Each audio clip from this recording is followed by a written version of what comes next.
ప్రజల ఆస్తులకు నష్టం కలిగించే ఈ భూ చట్టాన్ని చేయాలి. వద్దు వద్దు వద్దు వద్దు వద్దు.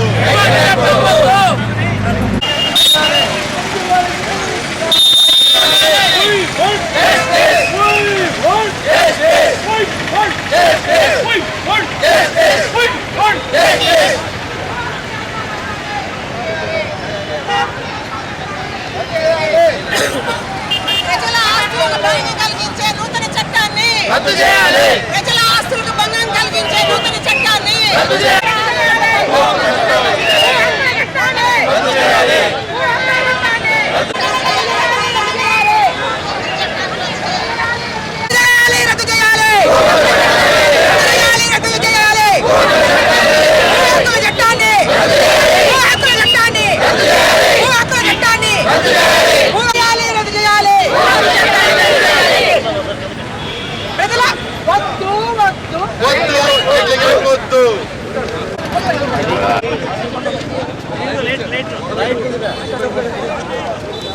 తలవాడు పట్టుకోండి.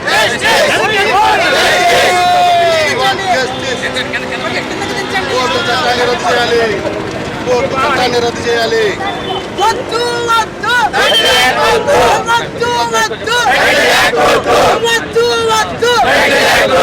పోరాటం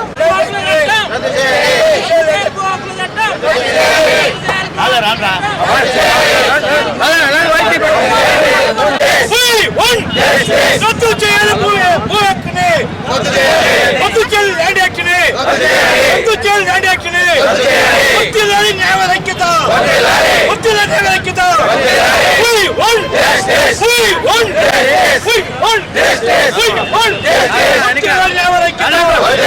రద్దు చేయాలి. ల్యాండ్ యాక్ట్ని రద్దు చేయాలి. ల్యాండ్ యాక్ట్ని.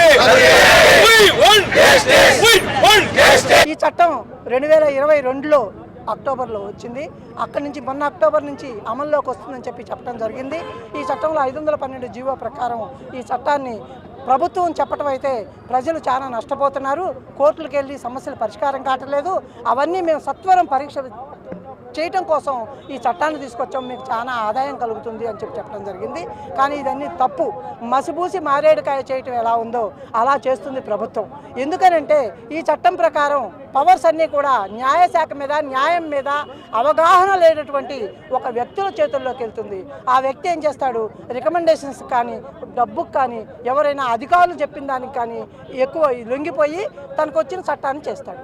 ఆ చట్టంలో నమోదు చేపితే, సపోజ్ ఎగ్జాంపుల్ నేనే ఉన్నాను, పెద్దదాన్ని అయిపోయాను, నేను నా ఆస్తిని నా పిల్లలకు మనవరాలకు ఎవరికో గిఫ్ట్గా రాయాలి, నేను రాసేసాను. ఆ రాసిన దాన్ని ఆ టీఆర్ఓ అని చెప్పి ఒక అధికారిని పెట్టారు.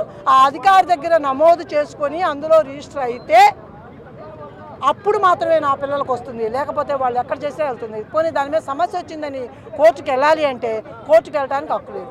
మళ్ళా టీఆర్ఓ ఆ అధికారి ఎవరైతే ఉన్నారో జిల్లా స్థాయికి వెళ్ళాలి, అక్కడి నుంచి హైకోర్టుకి వెళ్ళాలి. మనం ఊళ్ళో మన దగ్గర ఉన్న కోర్టులకు రావడానికే మనకు దిక్కు లేకపోతే ఎక్కడో ఉన్నటువంటిది. ఇప్పుడు మీరు పెండింగ్ కేసులు చూపిస్తున్నారు వాళ్ళ లెక్కకి. ఈ పెండింగ్ కేసులన్నీ ఎవరి మీద వచ్చినాయి? రెవెన్యూ డిపార్ట్మెంట్ వచ్చిన కేసులే పెండింగ్లో ఉన్నాయి.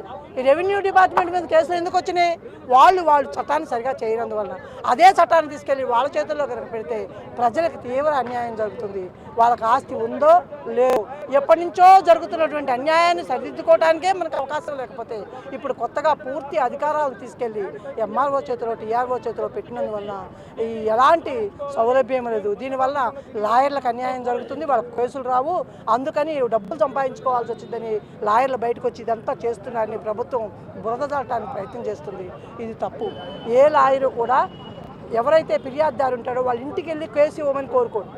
లాయర్ కోర్టు దగ్గర ఆఫీస్లో ఉంటే ఫిర్యాదుదారుడు వస్తాడు, వచ్చి నాకు ఈ సమస్య వచ్చింది, మీరు కోర్టులో నాకు పరిష్కారం చేయండి అంటే ప్రజల తరపున న్యాయ వ్యవస్థతోటి మధ్యలో వారధిలాగా పనిచేస్తాడు ఎవరు? లాయర్. అలాంటి లాయర్కి ఇది లాభమా నష్టమా అంటే నష్టము. ఎందుకని? ప్రజలు లేకపోతే లాయర్ ఎక్కడ ఉంటాడు? కేసులు లేకపోతే. అందువలన ఈ నష్టాన్ని తొలగించాలంటే ఈ చట్టాన్ని ఇమీడియట్గా ఆంధ్రప్రదేశ్లో రద్దు చేయాలి అని మేము కోరుకుంటున్నాం.